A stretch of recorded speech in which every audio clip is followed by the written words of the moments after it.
అందరికీ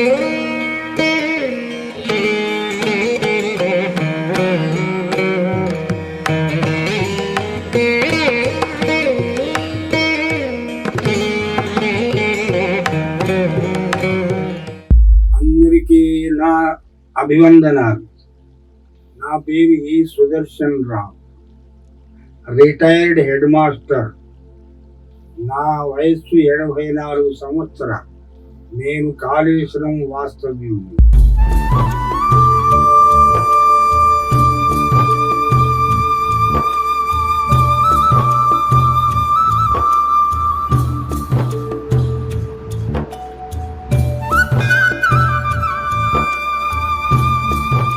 నా చిన్నతనం అంతా కాళేశ్వరంలోనే నడిచింది.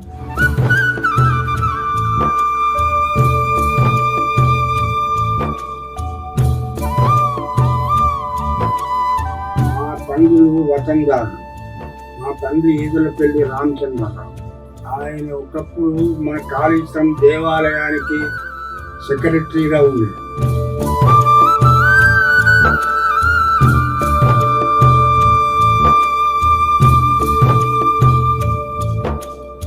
ఆయన తండ్రి నరహర్రావు, ఆయన తండ్రి పాపయ్య గారు. ఇంతవరకు తెలిసింది నా ఫ్యామిలీ హిస్టరీ నాకు తెలుసు.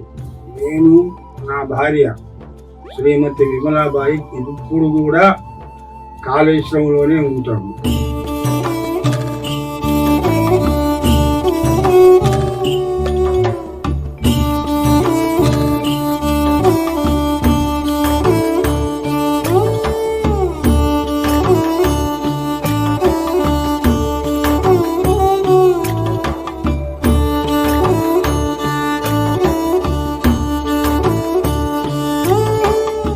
కాళేశ్వరం యొక్క చరిత్ర చెప్పాలి అంటే నాకు తెలిసినంత వరకు నేను కాళేశ్వరం యొక్క చరిత్ర చెప్పగలను. కానీ తెలియంది, నాకు ఆధారం లేని నేను దాన్ని చెప్పాను.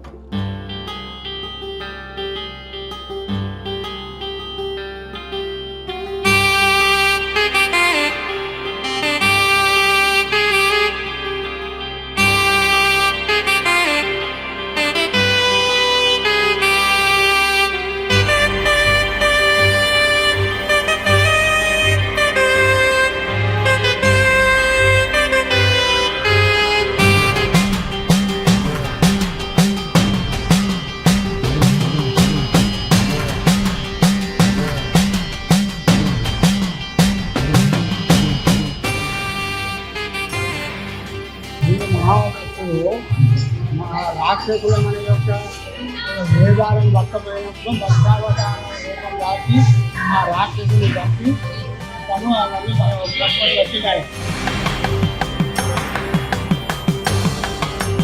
మహావిష్ణువు యొక్క అవతారం, కుంకుమాలోని అవతారం. ఈ అవతారంలో ఈ మూలకుని మూడు పడవర మూలకుని ఈ ఆలయాన్ని కాపాడింది. ఇవన్నీ కూడా పురాతనవే. 10,000 ఏళ్ళ కిందే ఇప్పటికి రావు.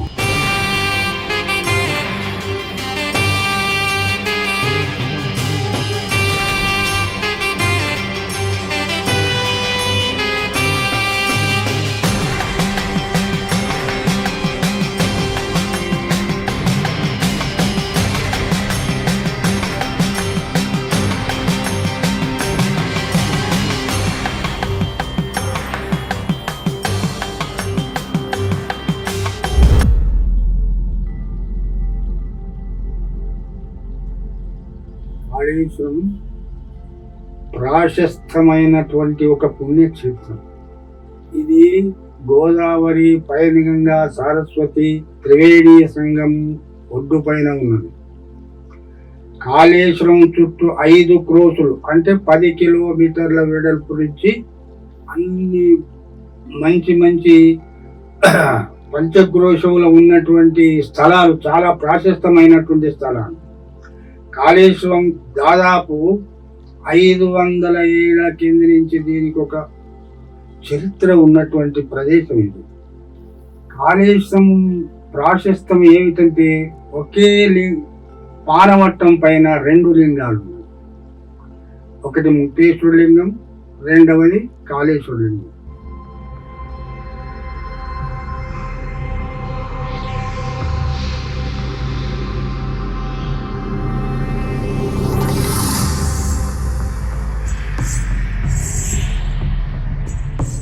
కాళేశ్వరం గుడి రినోవేట్ కాకముందు పాత గుళ్ళు ఉన్నప్పుడు దాంట్లో ఉన్నటువంటి 2 లింగాలను మనము సులభంగా గుర్తుపట్టేటట్టుండే. ఏది కాళేశ్వర లింగం, ఏది ముక్తేశ్వర లింగం. అంటే కాళేశ్వర లింగం సపరేట్గా ఒక లింగాకారంలో ఉండేది, ముక్తేశ్వర లింగం ఇప్పుడు ఉన్నట్టే ఉండేది. కానీ దీన్ని రినోవేట్ చేసేటప్పుడు ఆ కాళేశ్వర లింగాన్ని తీసేసి మళ్ళీ ముక్తేశ్వర లింగం ఏ ఆకారంలో ఉన్నదో ఈ కాళేశ్వర లింగం కూడా అదే ఆకారంలో పెట్టారు.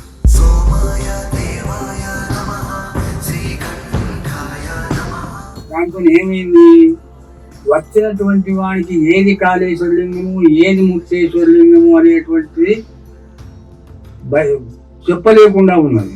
మునుపు చూస్తూనే ఇది కాళేశ్వర లింగం, ఇది ముక్తేశ్వర లింగం అని చెప్పగలిగే వాళ్ళు ఇప్పుడు అక్కడ ఉన్నటువంటి బ్రాహ్మణులు చెప్పే మట్టుకు ఏది కాళేశ్వరుడు, ఏది ముక్తేశ్వర లింగం అని తెలియదు. వెనుకటి కాలాన వాళ్ళ యొక్క ఆధ్యాత్మికత అనుకోండి, వాళ్ళ యొక్క దృష్టి అనుకోండి, ఏదేని ఎట్లా మనం ఏర్పాటు చేయాలో అట్లా చేసి పెట్టారు. కానీ ఇప్పుడు అదంతా ఏం లేదు. 2 లింగాలు ఒక పానవట్టమే ఉన్నాయి. ఆ పానవీతం మీద ఉన్నటువంటి లింగాలు ఒకటి కాళేశ్వర లింగం. మీరు పూర్వముఖం పెట్టి చూసినట్టయితేనేమో రైట్ సైడ్ లో ఉన్నటువంటిది కాళేశ్వర లింగం, లెఫ్ట్ సైడ్ లో ఉన్నటువంటిది ముక్తేశ్వర లింగం. లేదా పడమర వైపు కనుక మనం ముఖం పెట్టి చూస్తే రైట్ సైడ్ ఉన్నది ముక్తేశ్వర లింగం, లెఫ్ట్ సైడ్ ఉన్నది కాళేశ్వర లింగం. ముక్తేశ్వర లింగానికి ఒక ప్రాశస్త్యం ఉన్నది. ఈ లింగానికి 2 నాసికారంధ్రాలు ఇప్పుడు కూడా ఉన్నాయి. ఈ నాసికారంధ్రాల్లో నీళ్లు మూసినట్టయితే ఆ నాసికారంధ్రాలు ఎన్నటికీ నిండవు. ఈ పోసినటువంటి నీరు డైరెక్ట్గా త్రివేణి సంగములోకి పోతాయి అనేటువంటిది ఒక భావన, పూర్వులు చెప్పేటువంటి ఈ విషయం. కానీ ఇప్పుడు ఎవరు చూడలేదు. మన పూర్వులు చూసి ఉండవచ్చును, వాళ్ళు చెప్పింది నేను విని చెప్తున్నా. ఒకప్పుడు మా తల్లి జమానాలో ఆ ముక్తేశ్వర లింగం యొక్క 2 ముక్కుల నుండి గోదావరి మట్టి బయటికి వెళ్ళుడు మొదలు పెట్టిందట. ఎందుకు వెళ్ళుతున్నది అని ఎవరు ఎంత తర్జన భర్జన చేసినా తెలియకపోయింది. అప్పుడు ఏం చేశారంటే అక్కడ ఉన్నటువంటి పెద్దలు, ఘనాపాట్లు, వేద పండితులు అందరూ కలిసి కాళేశ్వర ముక్తేశ్వర లింగాలకు మహాన్యాసపూర్వక మహారుద్రం చేశారు. మహారుద్రము 11 మంది దాదాపు 111 సార్లు కనుక వల్లిస్తే అయ్యేటువంటిది మహారుద్రం. ఆ మహారుద్రం చేసి దేవుణ్ణి శృతి చేసినప్పుడు ఆ వచ్చినటువంటి ముక్కులో నుండి వచ్చినటువంటి ఆ బంధు వెళ్ళుట బంద్ అయిపోయింది అని చెప్పంగా విన్నా. నాకు మాత్రం తెలియదు, ఇది మా పూర్వీకులు చెప్పారు. ఇది కాళేశ్వరం లోపల ఉన్నటువంటి లింగాల యొక్క ప్రాశస్తం.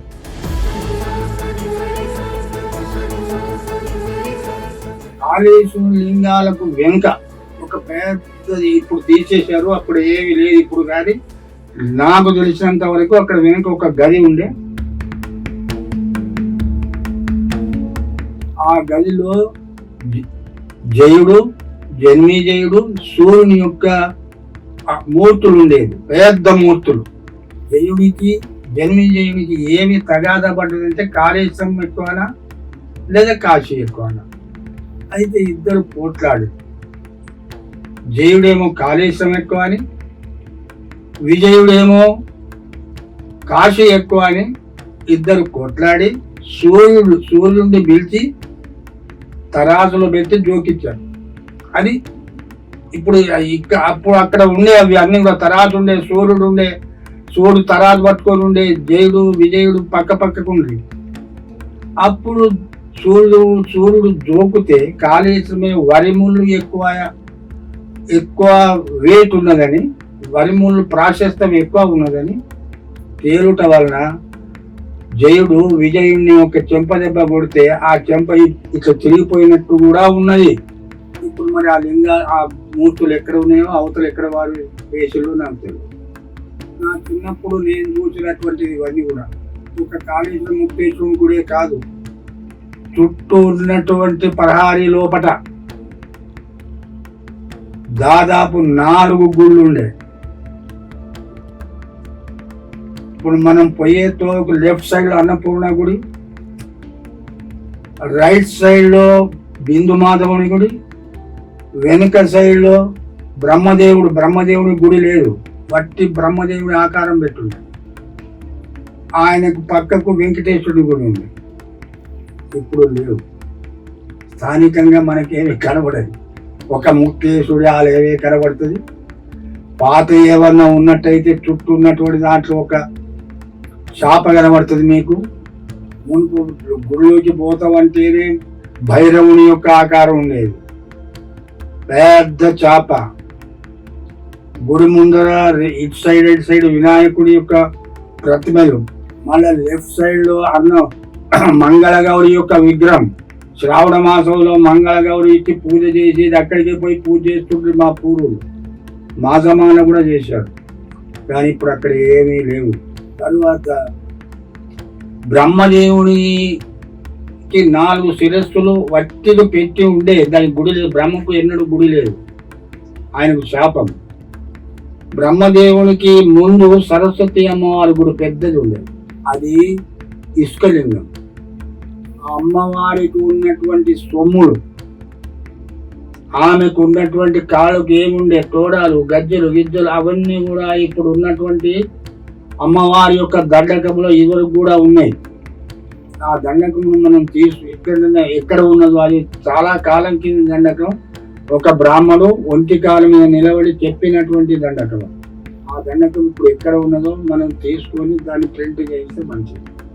అమ్మవారి సరస్వతి అమ్మవారిది మంగళారతి కూడా ఉన్నది. కాళేశ్వరం గుడి చుట్టూ రాములవారి గుడి, వెనుక కాళేశ్వరం ముక్తేశ్వరం గుడి, ఈ గుళ్ళ చుట్టూ 4 పెద్ద లింగాలు. ఆ లింగాలు ఏమిటంటే ఇప్పుడు నల్లసర బండల యొక్క లింగాలు, దాదాపు 5 ఫీట్ల ఎత్తున్నటువంటి లింగాలు అవి. ఒకటి తూర్పున, ఒకటి పడమన్న, ఒకటి ఉత్తరం, ఒకటి దక్షిణాన ఉండేది. అప్పుడు నాకు తెలుసు ఉన్నటువంటి లింగాలు నేను చూశాను, కానీ ఇప్పుడు ఆ లింగాలు లేవు. మరి దాన్ని ఏం చేశారో తెలియదు. తర్వాత రాముల వారికి ఉన్నటువంటి గుడికి ఉన్నటువంటి యువతలో ఉన్నటువంటి రౌతు ఏదైతే ఉండనో, బండలు ఏదైతే ఉండనో, అవి పెద్ద క్రేన్లకే లేస్తాయి, కానీ వట్టి మనుషులు తెచ్చి పెట్టినటువంటి బండలు కావాలి. అవి కూడా ఇప్పుడు లేవు. గుళ్ళను రెనోవేట్ చేసేటప్పుడు మరి ఏం చేసేలో, ఎక్కడ వేసేలో తెలియదు. కొన్ని మీకు తార్కాణాలు కావలిస్తే నేను తీసుకుపోయి మీకు చూపుతాను.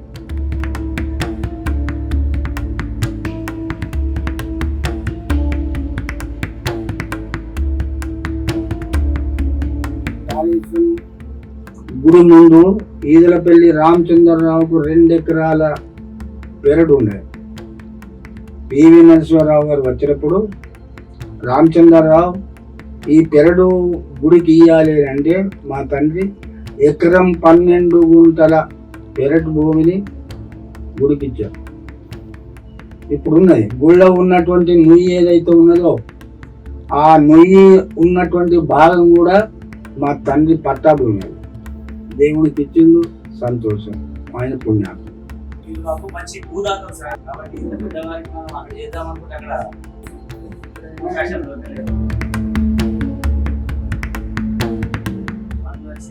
మీకు బహుకరించే అవకాశం నాకు ఇచ్చినందుకు సంతోషం.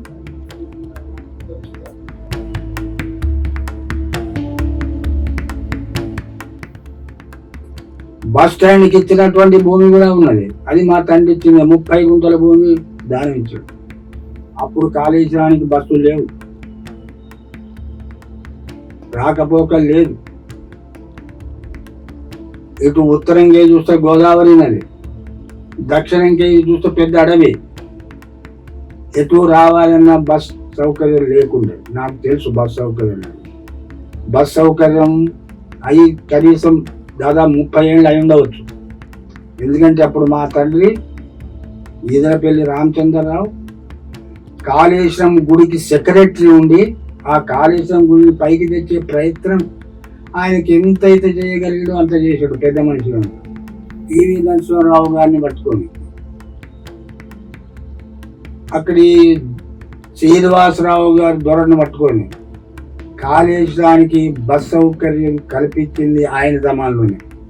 బస్సులు ఎక్కడ ఆగాలంటే 30 గుంటల భూమి నేను దానం ఇస్తున్న బస్ స్టాండ్ అని చెప్పి దానం ఇచ్చి బస్సులు వచ్చేటట్టు చేసాడు. ఇప్పుడు బస్ సౌకర్యాలు చాలా చక్కగా ఉన్నాయి.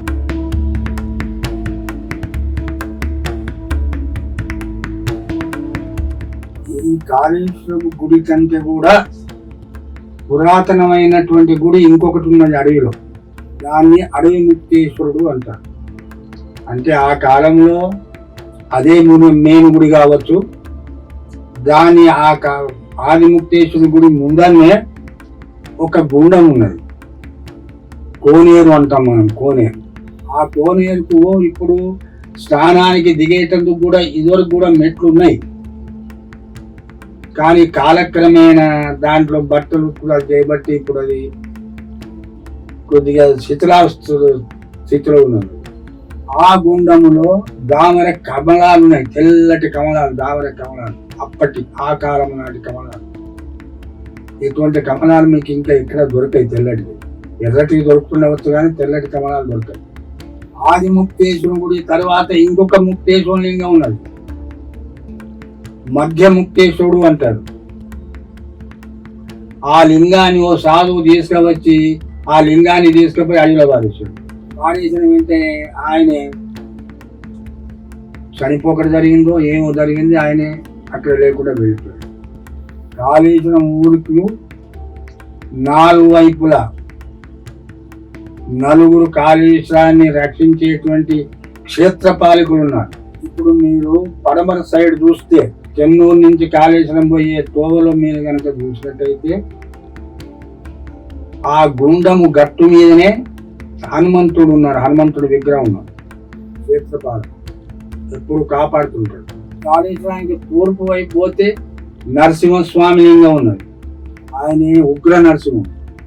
కాళేశ్వర క్షేత్రానికి ఏవి కాకుండా కాపాడేటువంటి వాడు. ఉత్తరం వైపు పోతే సంగమేశ్వరుని గుడి వెనుక లోలారకుడు అనేటువంటి ఒక పెద్ద విగ్రహం ఉన్నది, తాడి చెట్టు పట్టుకొని.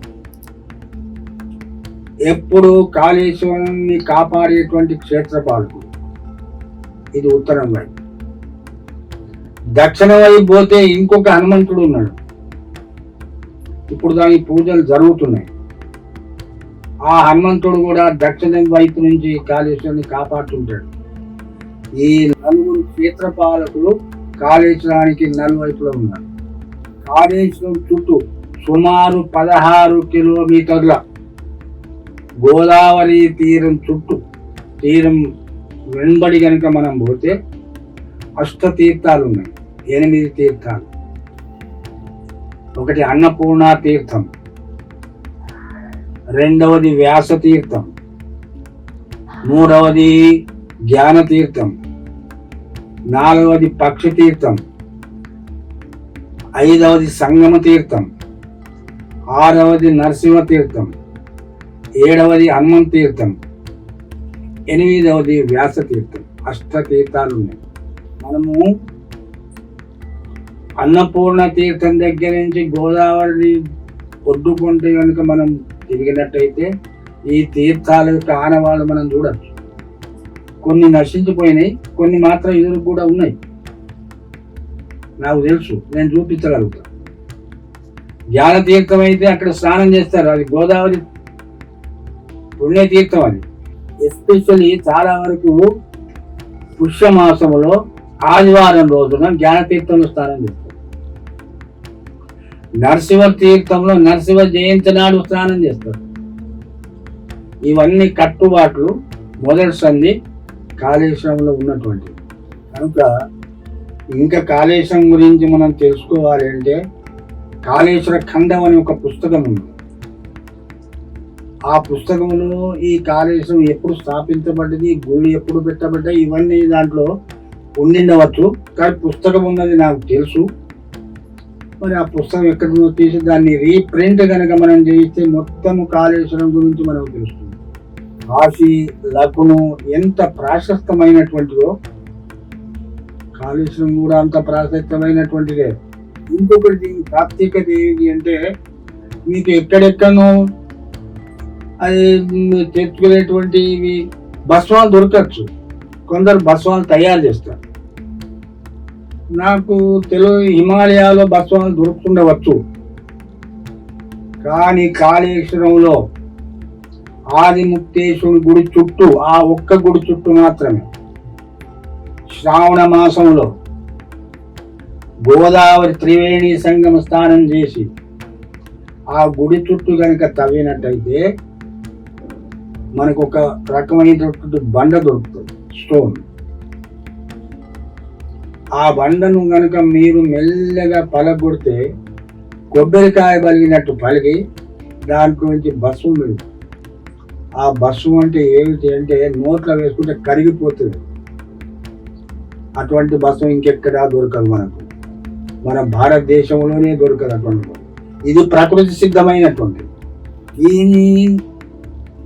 ఈ బండను తీసుకొని నేను హై స్కూల్ హెడ్ మాస్టర్ పనిచేశాను కనుక ఉస్మానియా యూనివర్సిటీకి తీసుకుపోయి వాళ్ళకి ఇచ్చిన, దీంట్లో భస్మం ఎట్లా తయారవుతుంది, దీంట్లో ఏం కెమికల్ చేంజెస్ ఉన్నాయి అని వాళ్ళకి ఇచ్చిన. కానీ దాన్ని ఇదివరకు కూడా ఏమీ రాలేదు.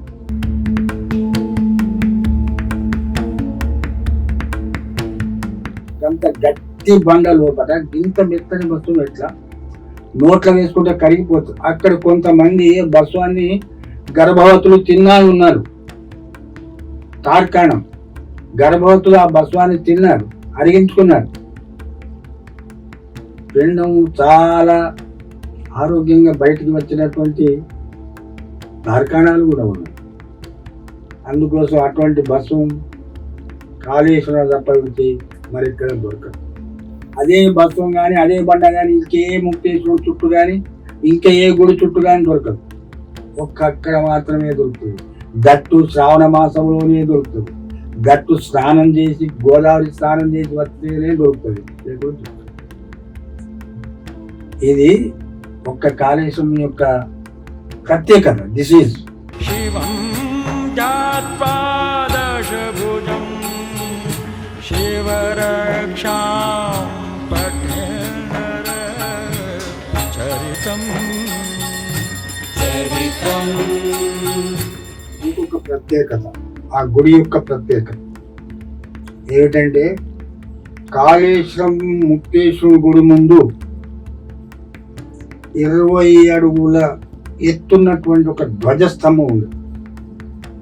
ఆ ధ్వజస్తంభం కట్టెతో చేసింది కాదు, మెటల్తో చేసింది కాదు. మరి ఆ కాలంలో వాళ్ళు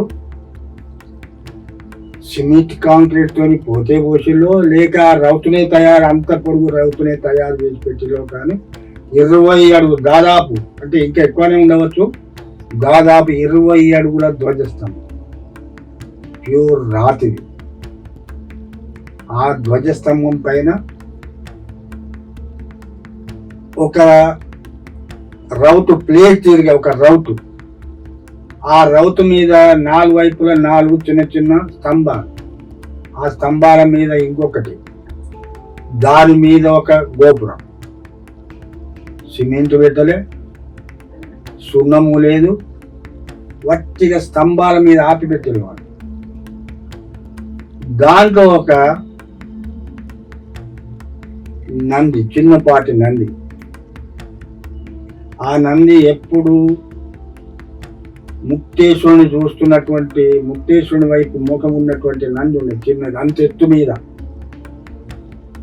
ఆ నంది ఉత్తరాయణంలో ఉత్తర వైపు తిరిగేదని, దక్షిణాయనంలో దక్షిణ వైపు తిరిగేదని మా పూర్వులు చెప్పారు. కానీ నేను చూడలేదు. కానీ ఇప్పుడు అక్కడ ఏమీ లేదు. మరి ఆ స్తంభం ఎక్కడ వేసిళ్ళు, మరి పలగొట్టిళ్ళు తెలియదు. ఇక పొయ్యి మనం కనుక ఎక్కడ ఉన్నది ఎక్కడ వేసేదని చూస్తేనే మనకు అది ఎక్కడ ఉన్నది తెలుసు. ఇది చాలా ఇంపార్టెంట్, ఇట్లా ఎక్కడ లేదు. Very very important. ఒక్క కాళేశ్వరం గుడిలోనే ఉంది. అంతెత్తు ధ్వజస్తంభం, దాని మీద గంట. దిస్ వెరీ పెక్యులియర్ అంటారు. ఇది పెక్యులియర్, ఇది ఎక్కడ లేదు ఇట్లా. ఇంకొక ప్రత్యేకత, కాళేశ్వరంలో కొన్ని గుళ్ళు ఉన్నాయి. ఆ గుడి కట్టేటప్పుడు 2 బండల నడుమ సున్నం కానీ సిమెంట్ కానీ లేదు. ఒక బండ మీద ఒక బండ, ఒక బండ మీద ఒక బండ ఆనిచ్చే కట్టారు. మరి ఆ 2 బండల మధ్య ఏమైనా సందు ఉన్నదా అంటే మీరు సూది పెట్టినా కానీ మీకు సంది దొరకదు. అంత ఆనాటి ఆర్కిటెక్చర్ ఎట్లా ఉండేది, అట్లా కట్టారు గుళ్ళను. Those were the days before the flood అన్నట్టు. ఆ కాలం జరిగిపోయింది. ఈ కాలంలో గాలి గోపురాలు కడుతున్నారు, అవి కడుతున్నారు, కొన్ని పోతున్నాయి, కొన్ని ఉంటున్నాయి. కానీ ఇవి పురాతన గుళ్ళు. ఈ పురాతన గుళ్ళు ఇది మనకు ఒక భాండాగారం అన్నటువంటిది. దీన్ని రెనోవేట్ చేసి ఉన్నటువంటి పాత వాటన్నిటి తీసేసి కొత్తవి పెట్టారు. అది ఆ స్థపతులకి తెలియాలి, మనకేం తెలియదు. కాళేశ్వరం ఖండాన్ని అదొక పుస్తకం, భాండాగారం అన్నట్టు. కాళేశ్వరం గురించి మొత్తం ఉన్నది, ఎప్పుడు ఉన్నది, ఏంది, దాని కథ ఏంది అనేటువంటిది కాళేశ్వరం ఖండంలో వెనుకట దాదాపు 100 years బిఫోర్ రాసినటువంటి పుస్తకం అది. ఆ పుస్తకాన్ని కొంతమంది ఇప్పుడు తారుమారు చేసి వాళ్ళ పేర్లు పెట్టుకొని వాళ్ళే ఏమో చేసినట్టు రాస్తున్నారు. కానీ అదంతా తప్పు. ఇప్పుడు కాళేశ్వర ఖండం అనే పుస్తకం ఉన్నది, దాన్ని ప్రింట్ చేయించి మళ్ళా అందరికీ ఇస్తే మన కాళేశ్వరం గురించి మొత్తం తెలుస్తుంది. This is my idea.